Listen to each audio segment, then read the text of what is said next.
তো যাই হোক, অনেক বাধা বিপত্তির পরে ফাইনালি আমি যেতে পারছি মালয়েশিয়াতে। এখন থেকে 12 ঘন্টা পরে আমার ফ্লাইট হবে। আব্বু আম্মুর সাথে দেখা করতে পারিনি। আর আরেকটা সেটা হলো ফ্রেন্ডদের সাথে, নাবিল অর্ক এদের সাথে আমার দেখা করার কথা ছিল, মানে তারা আমাকে রেখে যাওয়ার কথা ছিল। এটাতে আমার জামা কাপড় আছে, এটাতেও জামা কাপড় আছে, আর খাদ্য কিছু সামগ্রী আছে। ঈদ আমি বাংলাদেশে করতে পারছি না। সারা রাত কোনো ঘুম নাই, চোখ লাল হয়ে আছে। ফ্লাইটে ওঠার পরে একেবারে দেখা যাচ্ছে 4 ঘন্টা থাকবে, তো কিছু সময় ঘুমিয়ে নেবো এখানে, তাহলে অ্যাটলিস্ট ফ্রেশ লাগবে। আর সব থেকে মজা লাগছে ভাই, রাস্তাতে যে পরিমাণে লাক্সারিয়াস কারগুলা যাচ্ছে দেখে মন অন্যরকম ফিল আসছে। এইদিকে আসলাম, জানি না কোথায় এটা। আসসালামু আলাইকুম, আমি মিনা জাবেদিন চলে আসলাম নতুন আরেকটা ভিডিও নিয়ে, আর অনেক দিন পর। আর আজকে টাইটেল থাম্বনেল দেখে অলরেডি বুঝে গেছেন, আজকে হলো আমার মালয়েশিয়া ট্যুর দেওয়ার প্রথম ভিডিও। মানে আমার গত 2 মাস থেকে এটা যাবো করতে করতে আজকে ফাইনালি 18 তারিখ। এখন বাজে হলো সন্ধ্যা 5টা, আর আমার ফ্লাইট হলো ভোর মানে 19 তারিখ ভোর 5টার সময়। ঠিক আছে, এখন থেকে 12 ঘন্টা পরে আমার ফ্লাইট হবে। তো অলরেডি আমার সব কিছু গোছগাছ করা ডান, সব কিছু ফাইনাল হয়ে আছে এখন পর্যন্ত। ভিডিওটা শ্যুট করছি এখন পর্যন্ত, আমার কনফার্ম মালয়েশিয়া যাওয়া পর্যন্ত আর কি, মানে মালয়েশিয়া যাওয়া কনফার্ম হয়ে আছে। তো সেটা আপনাদের সাথে শেয়ার করব। আর আপনারা জানেন যে আমি এর আগে কোনো দিনও ফ্লাইটে উঠি নাই, ঠিক আছে। ডোমেস্টিক বলেন বা ইন্টারন্যাশনাল বলে কোনো ফ্লাইটে এখন পর্যন্ত ট্রাভেল করিনি। এটা হলো আমার ফার্স্ট টাইম একটা ফ্লাইট হতে যাচ্ছে। তো যারা আমার মতো নিউ বা এর আগে কোনো দিন ফ্লাইটে উঠেননি, তাদের জন্য ভিডিওটা অনেক ইম্পর্টেন্ট হতে পারে, যে আসলে কিভাবে সব কিছু মেনটেন করছি, কিভাবে সব কিছু ম্যানেজ করছি, সেটা আপনাদের সাথে শেয়ার করব। আর বিশেষ করে যারা মালয়েশিয়াতে নেক্সট স্টুডেন্টরা যাবেন, অবশ্যই ভিডিওটা দেখবেন। দেখা যাচ্ছে আমি যেসব ভুলগুলো করছি বা যেগুলো সঠিক করছি, কিভাবে এক্সপিরিয়েন্স করছি, সব কিছু আপনাদের সাথে শেয়ার করব। তো আপনাদের নেক্সট যদি ফ্লাইট হয়, মানে দেখা যাচ্ছে আপনারা কোনো কারণে বা কোনোভাবে মালয়েশিয়াতে পড়াশোনা বা অন্যান্য যে কোনো জায়গাতে আপনার পড়াশোনা রিলেটেডভাবে যদি যান, তাহলে দেখা যাচ্ছে আপনাকে এই সব জিনিসগুলো ফেস করতে হতে পারে। তো সেগুলো অনেকটা ইজি হয়ে যাবে যদি আজকের এই ভিডিওটা দেখেন। তো কথা বাড়ছে না, চলেন আজকে ভিডিওটা স্টার্ট করি। এখন নিচে যাব, নিচে আমি কি গুছিয়েছি, মানে আমার লাগেজে ব্যাগে সব কিছু আমার গুছানো শেষ। আর সেগুলো আপনাদেরকে বলবো কি নিয়েছি আর কি নেওয়া উচিত। যারা বাংলাদেশি স্টুডেন্টরা বাইরে যাবেন, তারাও এটা মাস্ট দেখবেন। ভিডিওটা আশা করছি আপনারা এনজয় করবেন, সাথে আপনাদের উপকারেও আসবে। আর এখন থেকে আমি চেষ্টা করব আপনাদের সকলের জন্য রেগুলার ভিডিও দেওয়ার, মানে এখান থেকে যাওয়ার পরে আমি কিভাবে সব কিছু মেনটেন করছি, কিভাবে পড়াশোনা মেনটেন করছি, তার পাশাপাশি কি করছি, সব কিছু আপনাদের সাথে শেয়ার করব। এক কথায় যদি বলি, মালয়েশিয়া স্টুডেন্ট লাইফটা আসলে কেমন হয়, সব কিছু আপনারা এক্সপিরিয়েন্স করতে পারবেন আমার ভিডিও থেকে। তো যারা আজকে ভিডিওটা ফার্স্ট দেখছেন, মানে আমার ভিডিওগুলো ফার্স্ট দেখছেন আজকে, তারা অবশ্যই কাইন্ডলি একটা করে সাবস্ক্রাইব করবেন। আর ভিডিওটি যদি ভালো লাগে অবশ্যই একটি করে লাইক করে দেবেন। কথা বাড়াচ্ছে না, চলেন নিচে যাই, নিচে গিয়ে আপনাদেরকে দেখায় আমার লাগেজে কি আছে। টু বি অনেস্ট, আজকে যে ওয়েদারটা এত সুন্দর, চারিদিকে একটু মেঘ হয়ে আছে আর প্রচুর বাতাস হচ্ছে, যে জিনিসটা খুবই ভালো লাগছে। মেঘের জন্য মানে রোদ নাই তেমন একটা, আর ছাদে আছি, খুব ভালো লাগছে। মানে এক কথায় লাস্ট ওয়েদার, মানে বাংলাদেশের আমার ফ্লাই করার আগ পর্যন্ত লাস্ট ওয়েদারটা অনেক সুন্দর।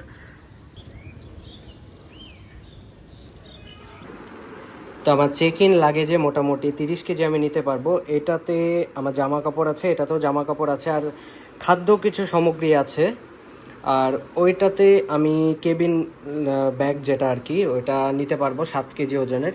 তো মোটামুটি সব কিছু মিলিয়ে টোটাল 37 কেজি। তো ভেতরে কি আছে এগুলো তো আসলে এখানে দেখানো সম্ভব না। আমি যাওয়ার পরে কি থাকছে সেগুলো আপনাদেরকে খুলে এক এক করে দেখাবো। আর তার সাথে আমার কাছে একটা পার্সোনাল একটা ব্যাগ আছে, ছোট ব্যাগ, যেখানে আমার পাওয়ার ব্যাংক, তারপর চার্জার, ছোটোখাটো যে জিনিসগুলো আছে সেগুলো নিয়েছি। তো এখন আমি বের হচ্ছি। এখন ঘড়িতে বাজে হলো রাত 9টা।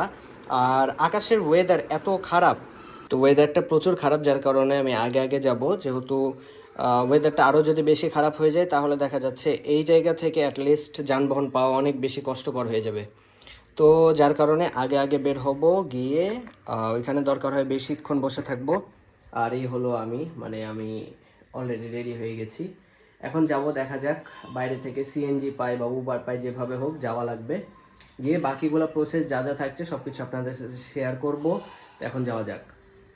বাসার আশেপাশে কোনো সিএনজি পাচ্ছিলাম না, যার কারণে একটা অটো নিয়েছিলাম। আর অটোতে করে আমার সব জিনিসপত্র নিয়ে 300 ফিটে চলে আসলাম। এখান থেকে একটা প্রিন্টের দোকানে যাওয়া লাগবে, আর সেখানে আমার টিকিট প্রিন্ট থেকে শুরু করে যাবতীয় পেপারসগুলো প্রিন্ট করা লাগতো। সব কাজ মোটামুটি শেষ করার পরে চলে আসলাম সিএনজি স্ট্যান্ডে। সিএনজি স্ট্যান্ড থেকে একটা সিএনজি অনেক কষ্টে ম্যানেজ করলাম, যেহেতু চারিদিকে বৃষ্টি হচ্ছিল, সিএনজি পাওয়া অনেক বেশি টাফ হয়ে গেছিল।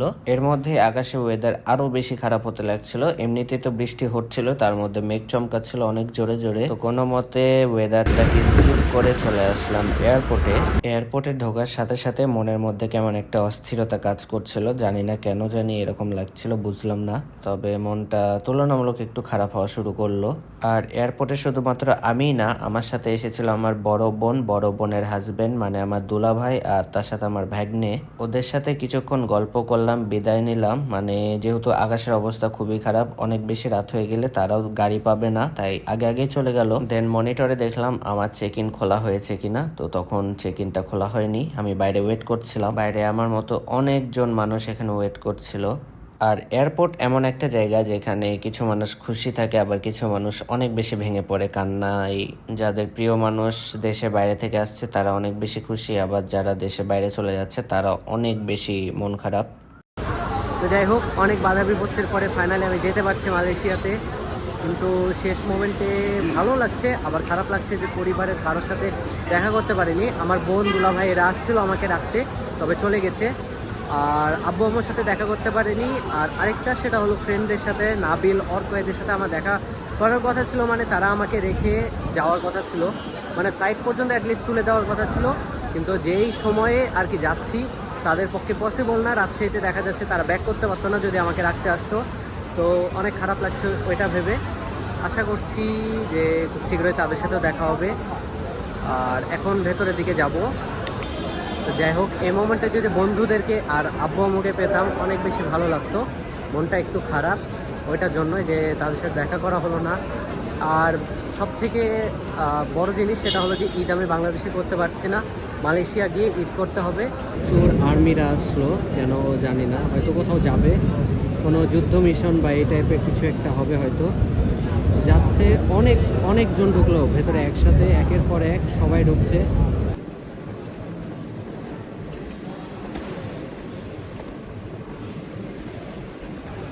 এয়ারপোর্টের ভেতরে অলরেডি ঢুকে গেছি, এখন চেক ইন করা লাগবে। তার আগে আমাকে কিছু রিঙ্গিত, মানে মালয়েশিয়ার যে রিঙ্গিত সেটা ক্যাশ করে নেওয়া লাগবে আমাকে বাংলাদেশি টাকা থেকে। অলরেডি রিঙ্গিত নেওয়া শেষ, এখন যাব চেক ইনে। এখানে হলো আমার চেক ইন করবে। যেহেতু ফার্স্ট টাইম তো একটু নার্ভাস লাগছে আর ভয় ভয় লাগছে। দেখা যাক, এখন আমাদের চেক ইন অলরেডি শুরু করে দিয়েছে।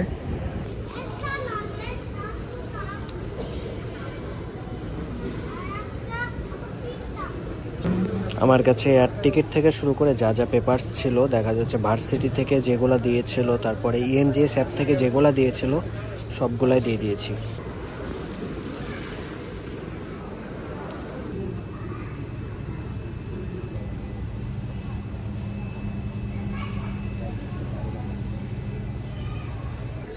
তা আলহামদুলিল্লাহ আমার ইমিগ্রেশন কমপ্লিট হয়ে গেছে। এখন আমি ভেতরে বসে আছি, কিন্তু হঠাৎ করে একটা নোটিশ আসলো যে আমার নাকি যেটা ফ্লাইট ছিল ওইটা ডিলে হয়ে গেছে।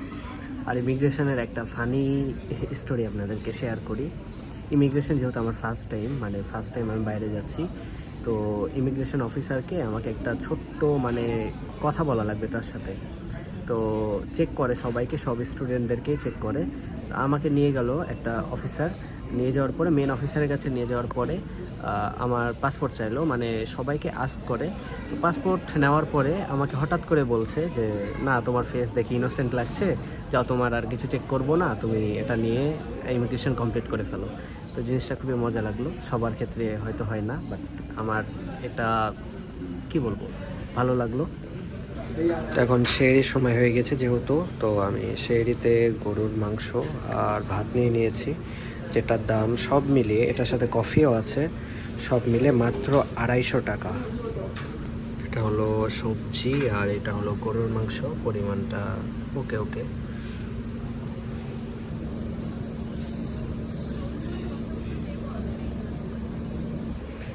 তো আমার ফ্লাইট হলো 4:55-তে, আর এখন অলরেডি বাজে 5:10, মানে 15 থেকে 20 মিনিট অলরেডি স্পেন্ড হয়ে গেছে।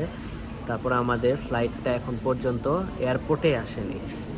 এখন দেখা যাক, ওয়েট করতে হবে আর দেখা যাক কখন ফ্লাইটটা ছাড়ে। সব কিছু আপডেট জানাবো। এখন যতটুকু শুনলাম সকাল 6টা বাজতে পারে, আবার যদি এক্সেস লেট হয় তাহলে দেখা যাচ্ছে দুপুর 12টাতেও ছাড়তে পারে। সারা রাত কোনো ঘুম নাই, চোখ লাল হয়ে আছে। ফ্লাইটে ওঠার পরে একেবারে দেখা যাচ্ছে 4 ঘন্টা থাকবে, তো কিছু সময় ঘুমিয়ে নেবো এখানে, তাহলে অ্যাটলিস্ট ফ্রেশ লাগবে। তো অলরেডি সেহরি শেষ, 2বার খাওয়া লেগেছে, মানে একবার ফ্লাইট থেকে দিয়ে গেল এখানে, আর আরেকটা কিনে খেয়েছিলাম। ওটা আমি বুঝতে পারিনি যে ফ্লাইট থেকে হয়তো দিবে। অনেকে আমার মতো অনেকেই মানে বাইরে থেকে খাবার কিনে খেয়ে ফেলেছিল, তারপরে হঠাৎ করে এয়ারলাইন্স থেকে আমাদেরকে খাবার দিয়েছে, তো সেটা খাইলাম। তো এখন ওয়েট করছি ফ্লাইট আসলে, তারপরে ফ্লাই করতে পারবো। এবার সরাসরি চলে যাচ্ছি গেটের দিকে, মানে এখানে আমার যে হাতের ব্যাগটা আছে সেটা চেক করবে। মূলত হাতের ঘড়ি, জুতা, স্যান্ডেল সব কিছু খোলাই নিবে এখানে, দেন ওইগুলা চেক করবে স্ক্যানার দিয়ে। এর মধ্যে আমাদের ফ্লাইটও চলে এসেছে, তবে ফ্লাইটটা এখনো ক্লিন করা হয়নি আর জিনিসপত্র নামানো হয়নি। যাত্রীরা সবাই নামলো, এটা ক্লিন করে আমাদেরকে চলে যাওয়া লাগবে ফ্লাইটের ভেতরে। আর যেহেতু আমরা বাঙালি, তাই হুড়াহুড়ি মারামারি করে ফ্লাইটের ভেতর ঢুকে গেলাম। আর আমিও পেয়ে গেছিলাম আমার কাঙ্ক্ষিত সেই উইন্ডো সিট, অনেক কষ্ট করে এটা ম্যানেজ করেছিলাম। না, আমার তো সারা রাত কারণ ছিল না, 2-3 বার আসছে, এই 10 মিনিট থেকে।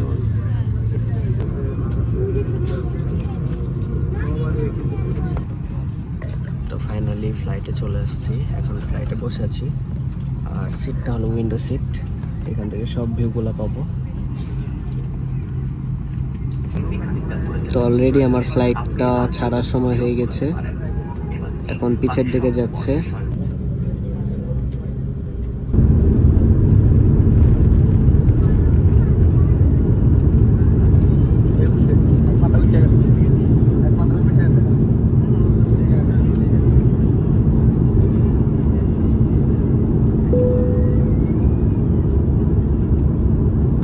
এই সময় আকাশ থেকে যে ভিউটা পাওয়া যায় মাশাআল্লাহ অনেক অনেক সুন্দর। এতদিন শুধুমাত্র মানুষের ভিডিও পোস্ট এগুলাতেই দেখতাম, আজকে নিজের চোখে দেখতে পেলাম, অনেক ভালো লাগছে। পাখিদের চোখে আসলে আকাশ থেকে নিচে দেখতে কেমন লাগে সেই জিনিসটা খুব ভালো করে ফিল করতে পারলাম আজকে।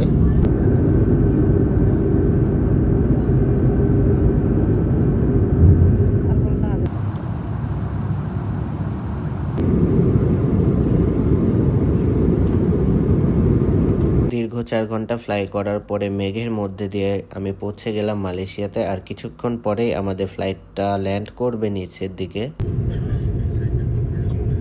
মালয়েশিয়া এয়ারপোর্টে কিন্তু আপনাদের জন্য ফ্রি ওয়াইফাই আছে, তো ফ্রি ওয়াইফাইটা অনেকে কানেক্ট করতে পারেন না, কিভাবে কানেক্ট করবেন সেটা দেখিয়ে দিচ্ছি। সবার ফার্স্টে ফ্রি ওয়াইফাই KLAT1 যেটা, এটাতে ক্লিক করবেন। ক্লিক করার পরে আপনাদের অটোমেটিক এটা কানেক্ট হয়ে যাবে। অনেকেই জিনিসটা বুঝতে পারে না যে এটা আসলে কানেক্ট হয় কিভাবে, তাই সেটা আপনাদেরকে ভালোভাবে দেখিয়ে দিলাম।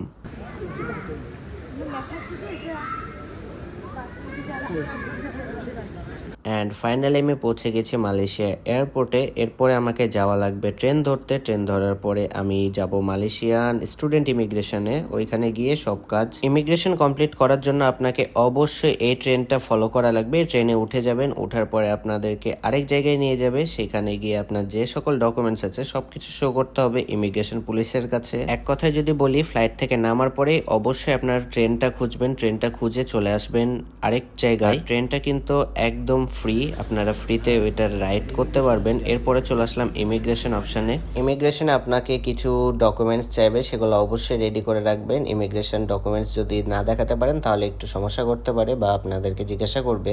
এরপরে চলে গেলাম লাগেজ নিতে। অ্যান্ড ফাইনালি আমার লাগেজ নেওয়া শেষ, এখন লাগেজও পেয়ে গেছি, ইমিগ্রেশনও কমপ্লিট। এখন চলে যাব এখান থেকে, সব কিছু কমপ্লিট, এখন ফ্রি আমি। এই তো আমার ছোট্ট ব্যাগ, আর এখানে একটা লাগেজ।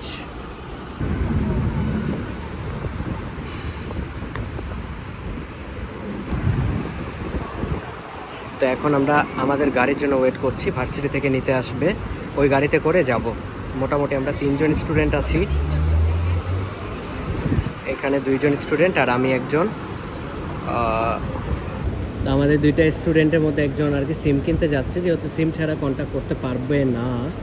আমি সিম কিনি না এখান থেকে, এয়ারপোর্ট থেকে সিম কিনলে তুলনামূলক একটু খরচ বেশি হয়। আর বাইরে থেকে কিনবো দেখা যাচ্ছে টিএনজি নামে একটা অ্যাপ থাকে, ওই অ্যাপটা নাকি ক্রিয়েট করতে হলে এয়ারপোর্টে যে সিমগুলো থাকে ওইগুলোতে নাকি বেশিরভাগ ইস্যু হয়। জানি না কতটুকু সত্য, আমি শুনেছি, এই কারণে আমি ভাবলাম যে আর কি বাইরে থেকে সিম কিনবো। আর টু বি অনেস্ট এখানে আসার পরে অন্যরকম ফিলিং লাগছে, কিন্তু একটা জিনিস ফিল করছি, সেটা হলো যে এখানে প্রচুর গরম। মানে ভাই বাংলাদেশে একরকম গরম আর এখানে আরও বেশি গরম, মানে সহ্য করা যাচ্ছে না এরকম একটা অবস্থা। তো দেখা যাক এয়ারপোর্ট থেকে বের হই কেমন গরম। আর আরেকটা মজার বিষয় হলো বাংলাদেশি ইমিগ্রেশনেও মোটামুটি আমার 1 সেকেন্ডের মধ্যে কমপ্লিট হয়ে গেছে। আর এইখানেও মালয়েশিয়াতে আসার পরেও ইমিগ্রেশনটা মোটামুটি 1 সেকেন্ডের মধ্যেই কমপ্লিট হয়ে গেছে, যে জিনিসটা আলহামদুলিল্লাহ বলছি। মানে এত ইজিভাবে ইমিগ্রেশন যে কমপ্লিট করব সেটা বুঝতে পারিনি। মানে ভেবেছিলাম হয়তো মালয়েশিয়াতে একটু হলেও প্যারা দিবে বা অনেক কিছু ডকুমেন্টস চাইবে, কিন্তু না, জাস্ট আমার টিকিটটা দেখলো, তারপরে এমডেক যে পেপারটা আছে ওইটা দেখলো। আর আরেকটা হলো যে ইএমজিএস অ্যাপের 2টা অ্যাপ্রুভাল লেটার যেগুলো থাকে, কী নাম ভুলে গেছি, যাই হোক সেগুলো আমার কাছে প্রিন্ট ছিল, ওইগুলো আমি দেখিয়ে দিলাম, হয়ে গেছে।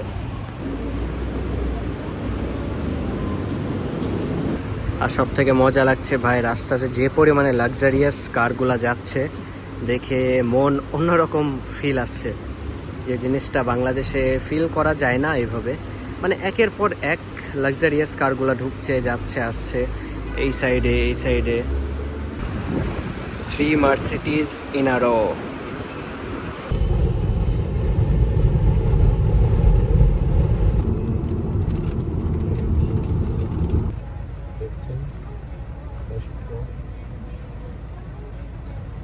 মালয়েশিয়াতে আসার সাথে সাথে দেখলাম বৃষ্টি হওয়া শুরু হলো, আবার একটু পরে সে বৃষ্টিও থেমে গেল। মানে এখানে কখন বৃষ্টি হয় কখন থামে।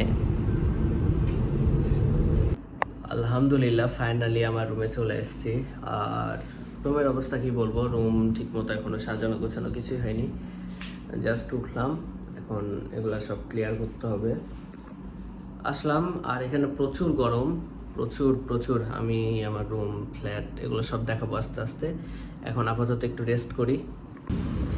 তো বড় ভাইদের সাথে ঘুরতে ঘুরতে একটু এইদিকে আসলাম, জানি না কোথায় এটা, ভাইরা এই সাইডে দেখা যাচ্ছে।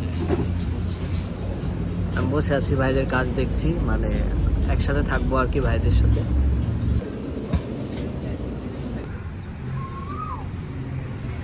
উপরে কোকিল পাখিতে কু কু করে ডাকছে, জিনিসটা হেভি লাগলো। মানে বাংলাদেশেও ফিল আসে, আবার এখানেও কোকিল ডাকছে, ভাল লাগছে। আমি আর ভাই আসলাম ইফতারি নিতে, এখানে বাংলা খাবার পাওয়া যায়। এই যে এখানে চপ, বেগুনি এগুলো সব কিছুই আছে, এখানে A to Z সব কিছু পাওয়া যাচ্ছে।